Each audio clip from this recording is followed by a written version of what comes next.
청춘, 삶, 나도향. 일복은 동진의 집 문을 나섰다. 그리고 큰 길 거리로 나섰을 때 등에 나무를 진 촌사람들과 지게에 물건을 듬뿍 진 장돌뱅이들이 서문으로 통해서 읍을 향하여 들어오는 것을 보았다. 이것을 본 그는 무엇을 깨닫는 듯이 발을 멈칫하다가 다시 걸어가며 옳지, 가만 있거라.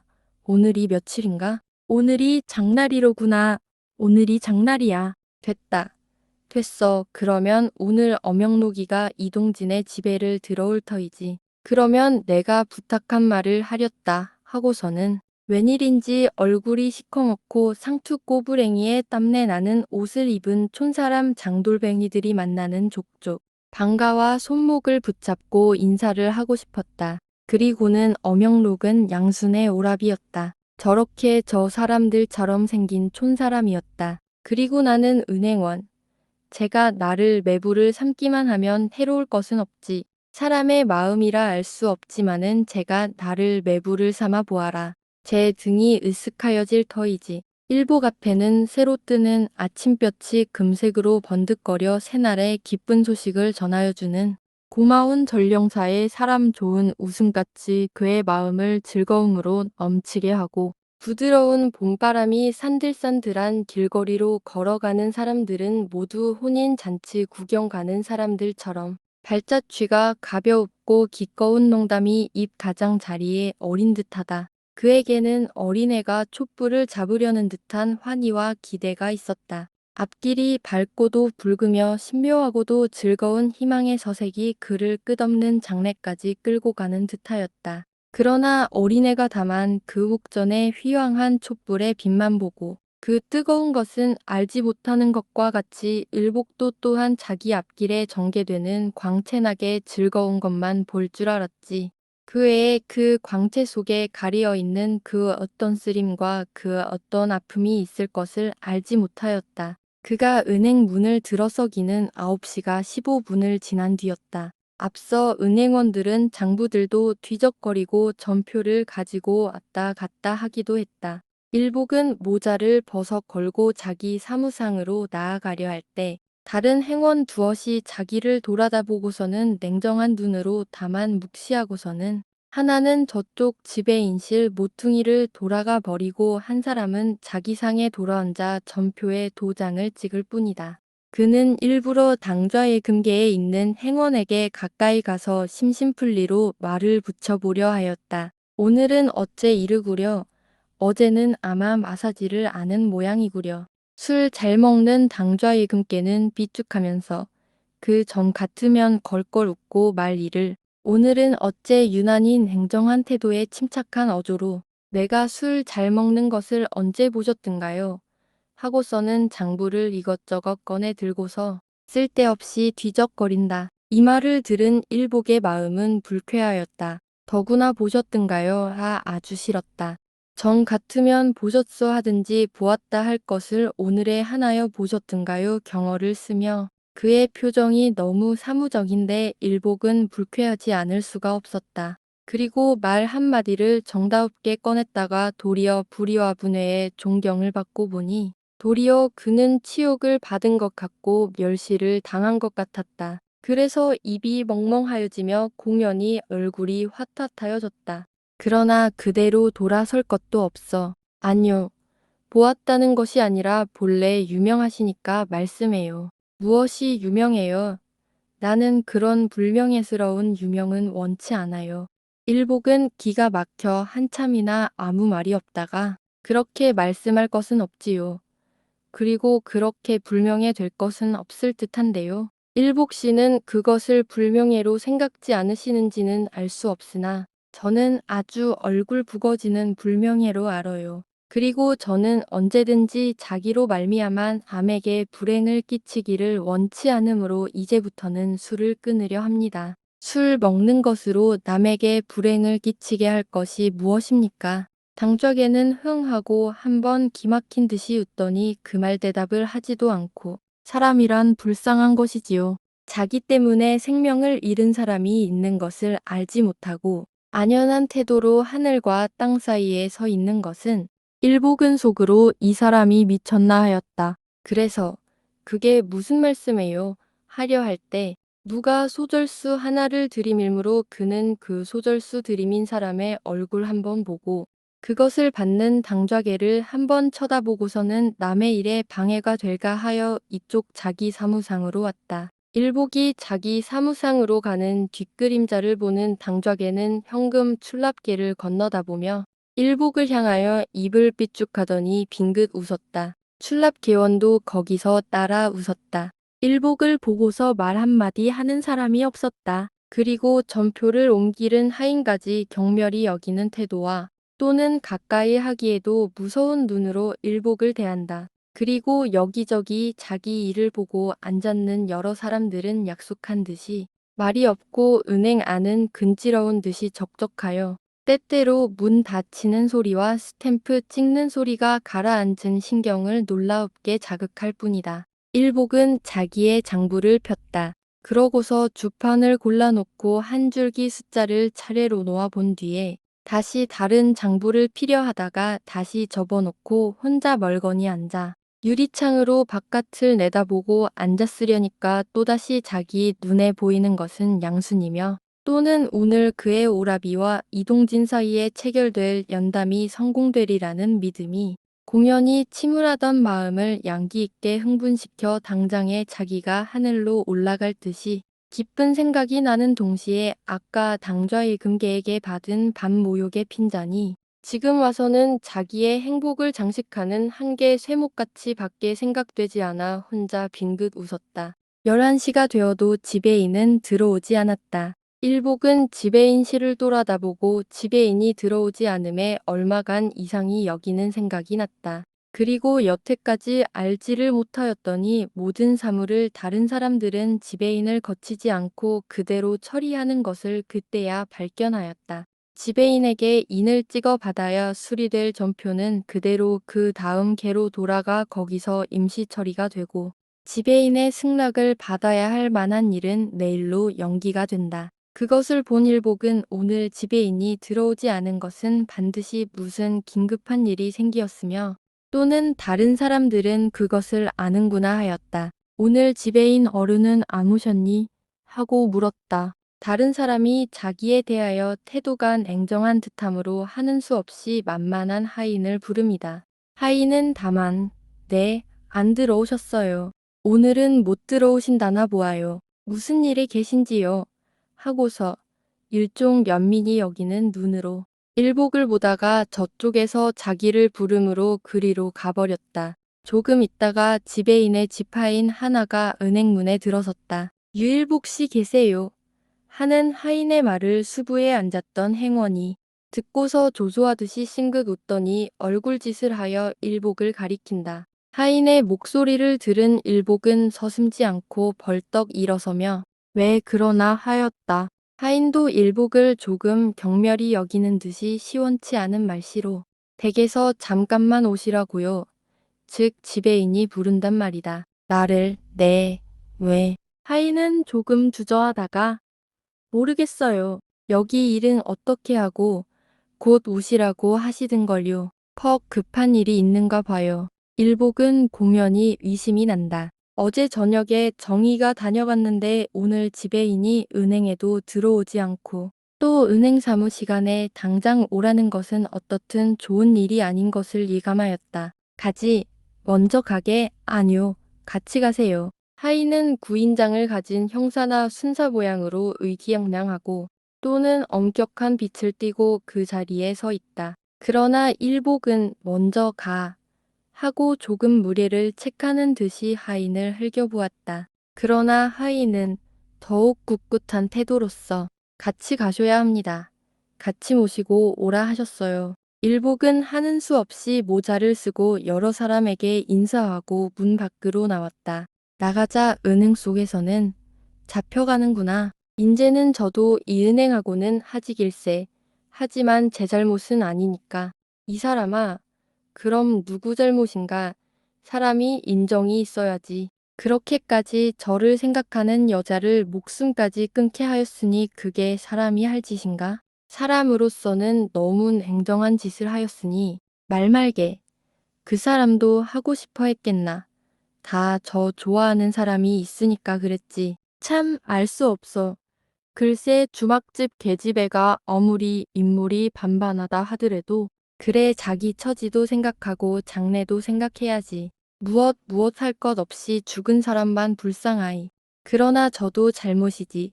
죽을 것까지야 무엇 있나. 문 밖에 나오려니까 장군들이 와글와글 한다. 층계를 내려서려 하니까 우편 배달부가 편지 뭉치를 들고 은행문을 향하여 들어온다. 우편 배달부는 일복을 보더니 고개를 끄덕하며 인사를 하고서 편지 한 장을 꺼내준다. 일복은 그 편지를 손에 받기 전에 벌써 그것이 김우일에게서 온 것을 알았다. 편지를 뜯었다. 그리고 읽었다. 나는 지금 이곳에 온 지 30분이 못 되어 이 편지를 친애하는 군에게 쓴다. 1천여 년 긴 역사를 말하는 고운사에 오려고 맘먹기는 벌써 여러 해였으나 이제야 이곳에 발을 잠시 머물게 되니 옛날과 오늘을 한 줄에 주르륵 꿰뚫은 회고의 심정 위로 나의 추상의 그림자는 시간을 초월한 듯이 고금을 상하를 오락가락한다. 군이여, 안동서 여기가 걷자면 30리, 멀지 않은 곳이니 한번 다녀가라. 그대를 떠난 지도 벌써 반제여 멀리 있어. 그립던 정이 가까운 줄을 알게 됨에 더욱 끊어지는 듯이 간절하다. 의성고운사에서 우일. 이 편지를 받아든 일복은 의성편을 바라보았다. 몽롱한 구름과 한없는 천해가 다만 저쪽에 고운이 있다는 추상만 주고 산이 막힌 그쪽에는 산모퉁리의 위로 두어 마리 소라게가 소라진을 치고 있다. 나의 벗은 저쪽에 있다. 나의 모든 사상, 모든 감정을 속속들이 피력할 수 있고 또는 호소할 수 있으며 또는 능히 지도하여 주고 안위를 줄 수 있는 친우는 여기서 재를 넘고 물을 건너 30리 저쪽에서 나오기를 기다리고 있다. 나는 갈 터이다. 마음을 서로 비추어 밝힐 수 있고 간담을 서로 토하여 서로 알아주는 우일에게로 나는 가리라 하였다. 그는 당장에 맥관으로 흐르는 핏결이 술 먹이 유쾌한 흥분을 깨달은 듯이 더워지도록 약동함을 깨달았다. 그러고 흐르고 넘치는 회의의 정이 그의 가슴으로 스며드는 듯함을 느꼈다. 한 사람의 지기도 갖지 못한 사람은 아무것도 가진 바 없이 사막을 가려함과 같다. 일복에게는 만 사람 주고도 바꿀 수 없는 우일이라는 직위가 있다. 그는 그의 생애의 기름이며 에너지였다. 우일은 자기를 바쳐서 일복을 도와주는 사람이다. 그에게는 일복을 능히 신앙을 부어줄 만한 뜨거운 열정이 있었으며 일복을 우는 데서 웃게 하며 약한 데서 강하게 할 만한 힘이 있었다. 우일의 웃음은 도리어 일복을 감격으로 울릴 수 있으며 그의 눈물 한 방울은 일복의 용기를 솟쳐줄 만큼 뜨거움이 있었다. 우일은 일복이 울려 할 때 웃음으로 그 눈물을 위로하였으며 그는 일복이 넘어지려 할 때 농담 섞어 격려하며 그를 붙잡아 주는 사람이다. 네가 우느냐?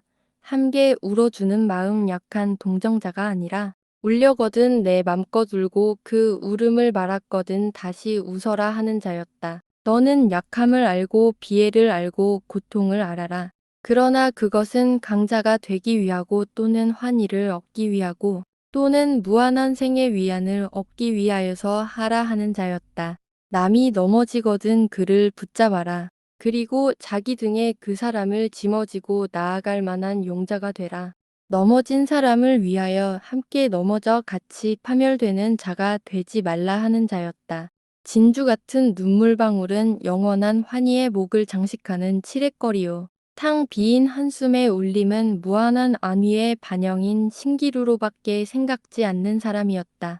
일복이 편지를 주머니에다 넣고 다시 앞으로 한 걸음 나가려 할 때에 하인은 죄수를 감시하는 간수와 같이 일복에게서 시선을 조금도 떼지 않았다. 일복은 그러나 그것을 알지 못하였다. 그가 다시 군청서기 한 사람을 만나 모자를 벗고 인사를 하며 넘치는 우정을 웃음으로 나타내었으나 그 사람은 전에 없는 멸시하는 표정으로 모자를 벗고 땅만 내려다보며 인사를 하고 지나갈 뿐이다. 장거리에서 물건을 사고 팔던 사람들도 일복을 모두 한 번씩 유심히 바라본다. 저쪽에서 박물을 늘어놓고 촌사람과 수작을 하던 상투장이 장돌뱅이가 일복을 보더니 손가락질을 하며 무엇이라 수군댄다. 술집 마누라장이가 일복을 보았다. 허리가 아픈 듯이 뒷짐을 지고 뚱뚱한 배를 내밀고서 진물진물한 두 눈을 두어 번 금벅금벅하더니 긴 한숨을 휘쉬며 들리둥 말둥한 소리로 저렇게 얌전한 이가 가엾은 일이로군 하며 옆에 어린애를 업고 있는 늙은 할멈을 부르더니 동생네 이리 오소 술이나 한 잔 자시소. 사투리 섞어 동무를 부른다. 일복은 어제와 아주 다른 별천지를 지나간다. 모든 사람들이 자기에게 대한 태도가 그렇게까지 고둥을 틀어 놓은 듯이 변한 줄은 알지 못하고 다만 이상한 숲속으로 지나가는 듯이 일복은 장거리를 지나간다. 방 안에서 술 먹던 사람은 고개를 기웃 일복을 쳐다보며 이발관에서 머리를 깎던 이발장리는 가위를 솔로 털면서 일복을 내다본다. 일복은 지배인의 집 문간에 들어섰다. 새로이 지은 주택이 해정하고 깨끗하나 그런데 맨 처음 생각나는 것은 정이다. 정이가 나를 보면 어저께 일을 생각하고 퍽 부끄러워하겠지. 아니다. 보러 나오지도 않으렸다. 보러 나오지 않는 것이 피차간 좋은 일이든지도 알지 못하니까. 그러나 오늘 지배인이 다른 날과 다르게 나를 사무시간에 자기 집으로 부르는 것은 반드시 중대한 일이 있는 모양인데 필연 정희에게 무슨 말을 듣고서 그것을 나에게 권고하려거나 또는 책망하려는 것인 게지. 그렇지. 그래. 그러나 쓸데있니? 나에게는 하늘이 준 절대 자유가 있으니까 내가 하고 싶은 일은 하고 하기 싫은 일은 아니하는 것이지.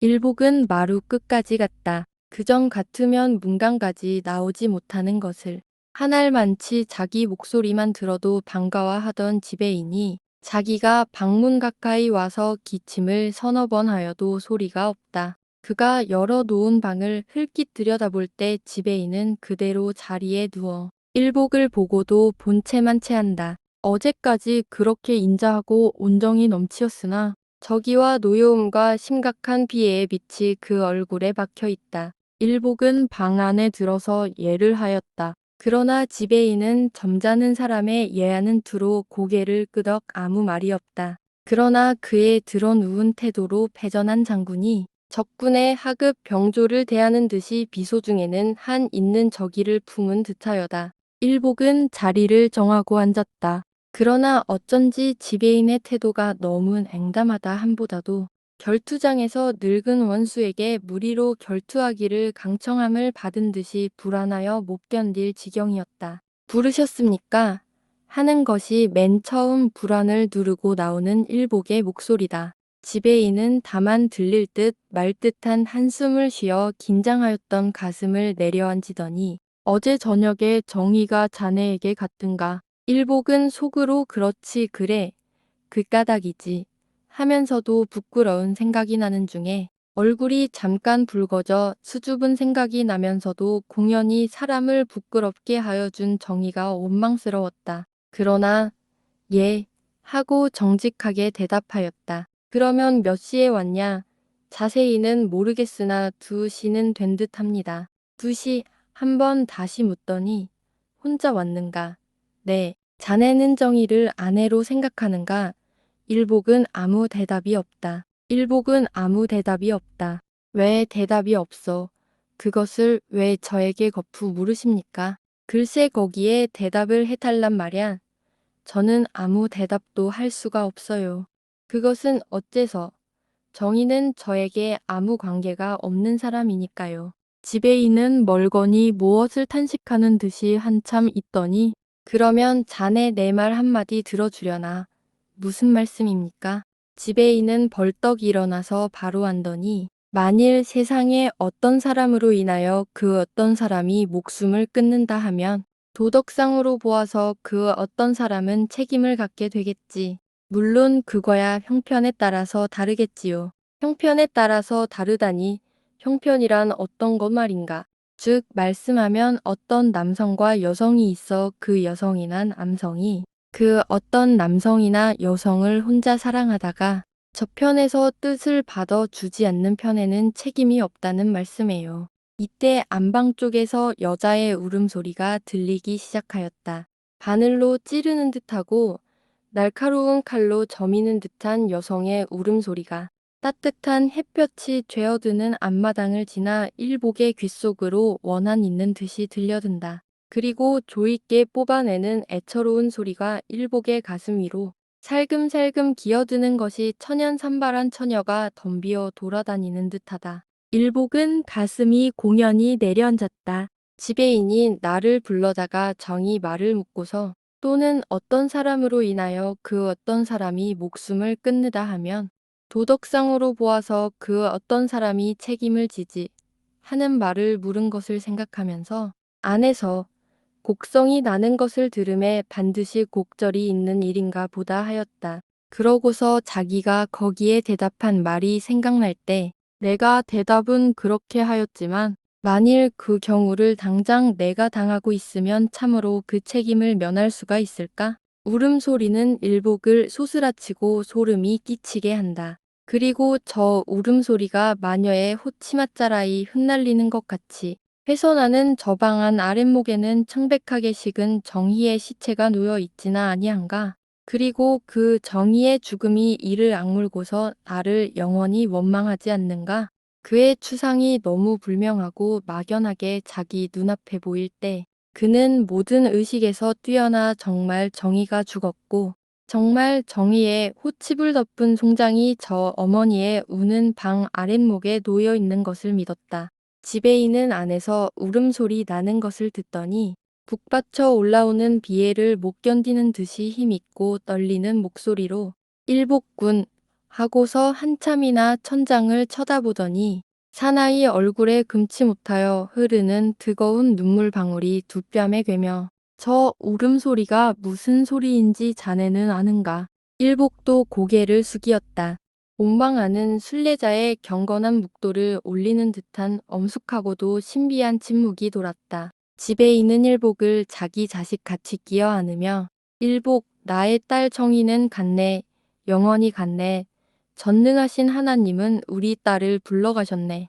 그러나 영과 육을 한꺼번에 찾아가셨네.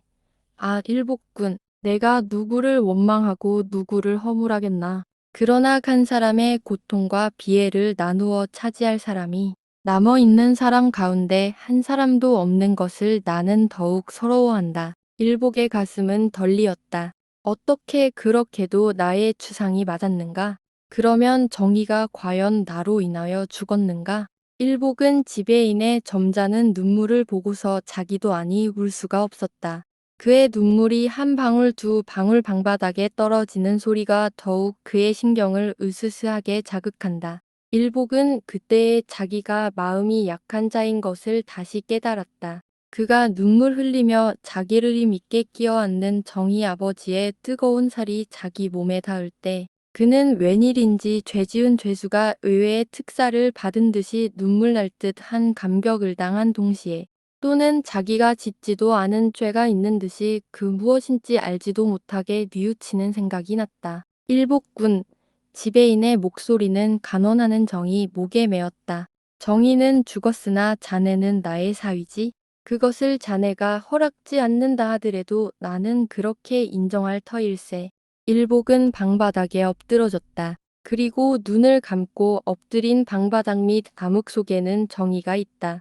저 멀리 영원히 날아가서 자기를 본 채도 하지 않고 멀거니 앉아있다. 일복은 그 정의를 웬일인지 다시 데려오고 싶도록 그리웠으나 그것은 할 수 없다고 단념할 때 그는 가슴이 죄도록 괴로웠다. 그리고 지배인의 묻는 말에 대하여 얼핏 예 하고 대답을 하고 싶도록 모든 굳굳한 감정은 풀려버렸다. 그러나 얼른 입이 떨어지지는 않았다. 그때의 일복은 마음이 약하여지려는 차이였다.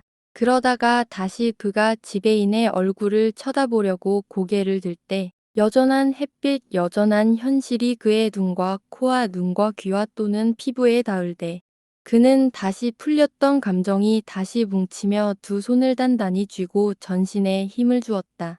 그는 속으로 혼자 아니지 하였다. 약자로부터 강자가 되려고 위대한 노력을 하는 자가 인격 있는 자가 될 수 있는 것이다.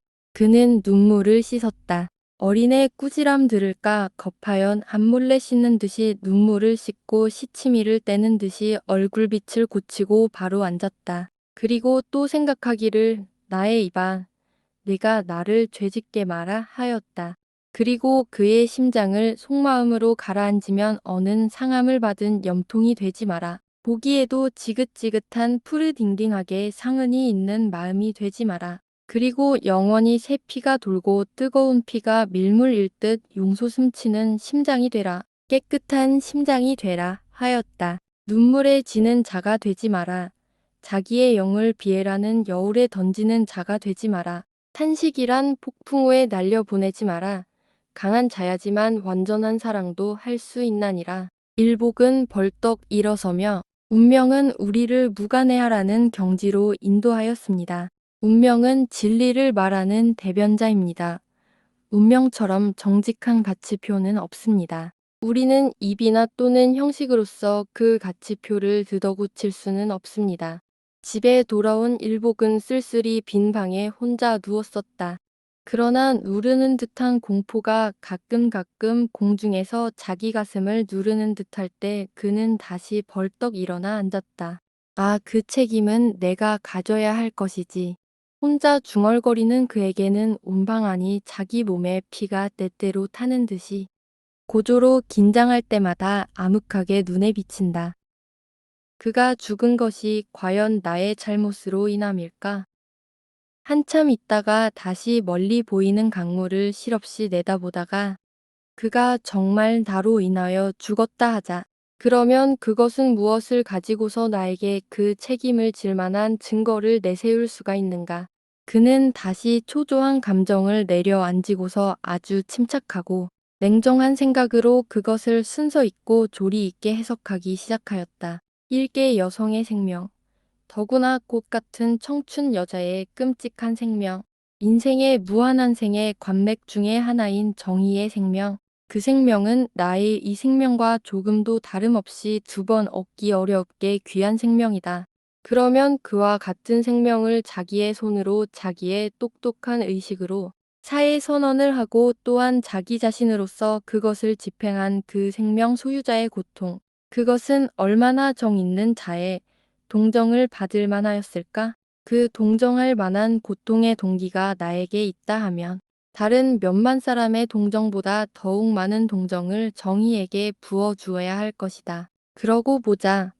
내가 비록 정의의 몸에 손을 대거나 또는 흉기를 대어 죽인 것은 아니라 할지라도 오늘의 그 결과는 어떠한가? 정의는 어떻든 죽은 것이 아닌가? 정의라는 여자가 자기의 생명이 끊길 만큼 원동적 원인은 나에게 없다 하더라도 그만큼 반동적 원인을 가진 자 되는 것은 면할 수 없을 것이다. 물론 내가 법률상으로는 죄를 면할 수 있고 또는 양심으로 보아서 내가 허물이 없지만은 인간성의 보배 중 하나인 인정으로 보아서 나는 그 책임은 면할 수 없을 것이다. 나 때문에 초민하고 나 때문에 고통하고 나 때문에 울고 또한 나 때문에 죽고 내가 있으므로 그의 인생이 의의 있을 수 있었고 또한 내가 있어 그의 생애가 능히 무가할 수 있는 즉 내가 있으므로 그의 생이 죽고 살 수 있는 그를 오늘날 생명까지 끊게 한 나는 오늘에 이렇게 살아 있어 몰린정한 자일까?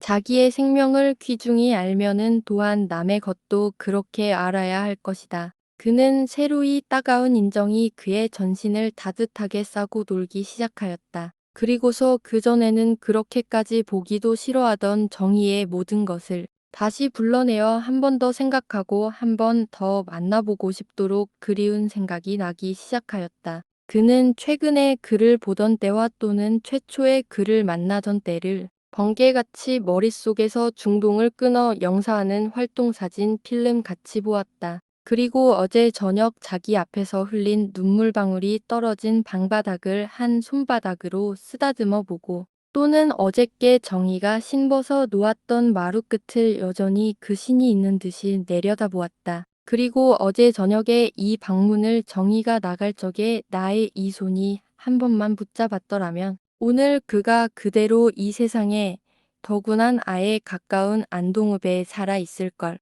하고서 문지방과 문솔주를 만져보기도 하였다. 그리고서 그는 다시 정희가 그 옆에 앉아서 자기 목소리를 들을 수 있는 듯이 정희 하고 불러보았을 때 그 정화는 음의 종성인 음이 피아노의 파음이 연하고 부드럽게 울려 나오는 듯하였다. 그래서 그는 정이, 두어 번 거푸 혼자 중얼거렸다. 그러나 대답이 없고 다만 새파랗게 개인 공중에 두어 점 구름이 미끄러지는 듯이 서에서 동으로 흘러가는 것이 눈에 보일 뿐이다. 그럼에 그는 고적한 듯한 생각이 나며 또는 여태까지 자기를 칭찬하고 숙모까지 하던 온 안동 전읍 사람들이 자기에게서 떠나 자기를 욕하고 비웃고 나중에는 저주까지 하는 듯이 생각이 들 때 그는 암야에 귀신 많은 상고를 지나가는 듯이 머리끝이 으슥할 만큼 무서움을 깨달았다. 그리고 자기를 누가 있어 두 어깨를 답싹 들고 천인절벽 및 밑없는 음부에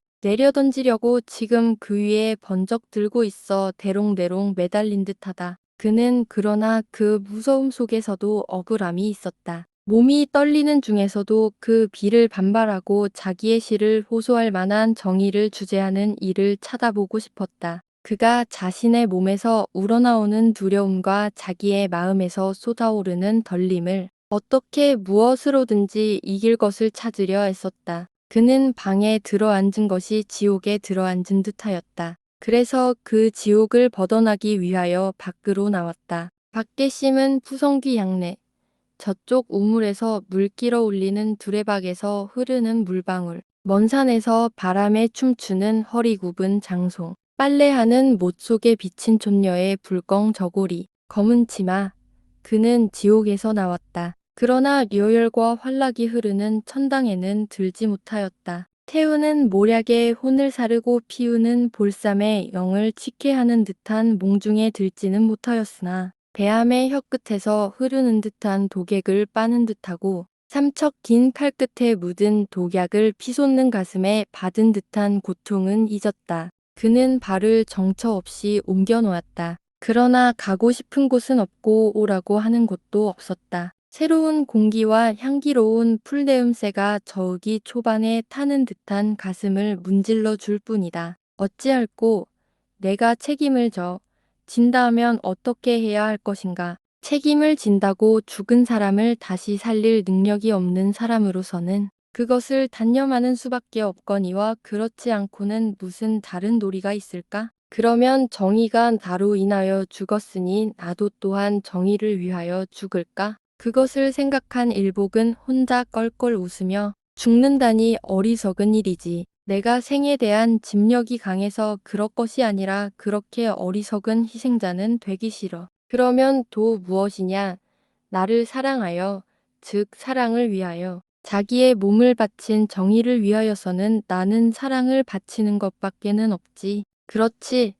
나의 목숨을 바치는 것은 어리석은 일이라 할지라도 나의 사랑은 바쳐야 할 것이다. 그러면 사랑을 바친다 함에도 다만 한 가지 길이 있을 뿐이다. 즉소극적으로 내가 일평생 다른 여성을 사랑하지 않고 나의 정신과 육체로서 정의를 위하여 정조를 지켜야 한다는 것이다. 그는 길을 새 길로 취하였다. 초가집담 모퉁이를 돌고 밭고랑을 지날 때 그는 자기의 그림자가 땅 위에 비쳐 있어 자기를 따라오는 것을 보았다. 그리고는 또다시 사랑은 생의 일부분이지 하면서 고개를 들어 저쪽 영호루를 보았다. 그러자 그의 머리에는 또다시 양순이가 보였다. 그 양순의 자태가 자기 눈앞에서 춤추는 듯 환영이 보일 때 그는 또다시 사랑은 죽음을 무서워하지 않을 만치 강한 것이다. 불이 나무에 붙을 수 있는 것이지만은 그 나무를 능히 사를 수 있는 것 같이 사랑도 생 있는 연우에 자결할 수 있는 것이지만은 능히 그 생을 불살라 버릴 수 있는 것이다. 그때 자기 어깨를 탁 치며 어디를 가시오 하는 사람이 있었다. 일복은 깜짝 놀라 뒤를 돌아다 보았다. 거기에는 이동진이가 한턱 내라는 듯이 웃으며 서 있었다. 어째 여기까지 이렇게 하며 일복은 조금 주저하는 중에도 방과와 손을 내밀었다. 네. 나는 일복 씨에게 좋은 소식을 가지고 왔습니다. 일복은 그 좋은 소식이란 양승과 자기 사이의 연담이 그 공을 이룬 줄로 추상되었을 때 그의 맥을 풀리게 하였다. 그래서 그는 반가운 표정도 보이지 못하고 도리어 침착하게 무슨 소식을요? 예, 반가운 소식입니다. 엄영록은 그것을 승낙하였습니다. 당장에 쾌락하였습니다. 그러나 때는 이미 틀렸습니다. 내가 또다시 다른 여성을 사랑할 권리는 있지만은 나는 그 권리를 나로 인하여 죽은 여성을 위하여 내버리려 합니다. 이동진은 걸걸 웃었다. 그리고서는 일복에게 그것은 어째서요? 하고 물었다. 그것은 동진 씨도 아시겠지만은 나는 나를 사랑하는 사람을 죽게 한 사람입니다. 이동진은 입을 크게 벌리며 또다시 웃더니 나는 알겠습니다. 정희 씨가 죽은 까닭이겠지요. 일복은 남이 그 말을 하는데 너무 감정이 감상으로 변하여 눈물이 날 듯하였다. 그러나 억지로 그것을 참고서 네 하고 먼 산을 보았다. 동지는 얼굴빛을 교회사처럼 엄숙한 중에도 정이 어리게 하며 여보세요. 일복 씨, 정희 씨가 죽은 것이 당신으로 인하여 죽은 줄 아십니까? 물론 그 외면적 원인은 일복 씨에게 있을는지는 알 수 없으나 정희 씨 그이는 자기 자신의 사랑을 위하여 죽은 사람입니다. 그는 자기의 사랑을 완전하고 깨끗한 사랑으로 만들기 위하여 죽은 것입니다. 지금 만일 그 정희 씨의 혼령이 있어 우리가 그 의견을 들을 수 있다 하면 그는 당신에게 호소할 것도 없는 동시에 또한 원망도 없을 터이지요. 그는 옛날에 순교자가 폭군의 칼날도 무서워하지 않고 자기의 신앙을 위하여 죽은 것과 같이 자기의 사랑을 위하여 목숨도 아끼지 않은 것이지요. 일복은 그렇지만 내가 그 책임을 면할 수 없으니까요. 동지는 다시 힘있게 그렇지요. 그 책임이 있다 하면 있겠지요. 그리고 없다 하면 또 없는 것입니다. 그러면 만일 일복 씨가 또다시 다른 여성을 사랑하지 않으신다 하시니 당신은 그 무가치한 인적, 이 경우에만 말씀입니다. 그것으로 인하여 일평생 당신은 사랑을 못 하시겠다는 말씀입니까? 사랑을 하는 사람이어야만 이 세상에서 강자가 될 수 있는 것입니다. 사랑만큼 위대한 세력을 우리에게 주는 것이 또 없으니까요. 사랑은 생보다 적으나 온 생을 포괄하고 또한 지배할 수 있습니다. 마치 우리 인생이 우주의 일부분에 불과한 흥이 그 영으로서 온 우주를 포괄할 수 있는 것 같이 나는 적은 인정을 이겨 큰 사랑을 하시라 권합니다. 인정이 물론 우리 인류의 꽃이지만 사랑은 여왕입니다. 만일 신심 깊은 목사가 어떠한 매춘부를 위하여 눈물을 흘렸다 하면 그것을 동정이나 연민이라 할지언정 사랑이라 할 수는 없겠지요. 동정이나 연민으로 인하여 도리어 자기가 죄짓기를 원치 않을까? 일복 씨, 정희 씨는 정희 씨의 사랑을 위하여 순하였습니다. 일복 씨는 또한 일복 씨의 사랑을 위하여 최후까지 강하게 나아가셔야 할 것입니다. 이 말을 들은 일복은 새로운 광명이 자기 앞에서 번득거리는 것 같았다. 그래 그는 동진의 손을 잡고서 동정은 사랑이 아니지요. 나는 나의 사랑에 충실하여야 할 것이지요. 사랑을 하여야 참사람이 될 수 있겠지요. 우리 인간미를 영의 나라에서 참으로 맛볼 수가 있겠지요. 고맙습니다. 나는 그러면 지금의 잘못 길을 들려 할 때 동진 씨가 그것을 가르쳐 주심에 대하여 감사합니다. 동진은 아니요.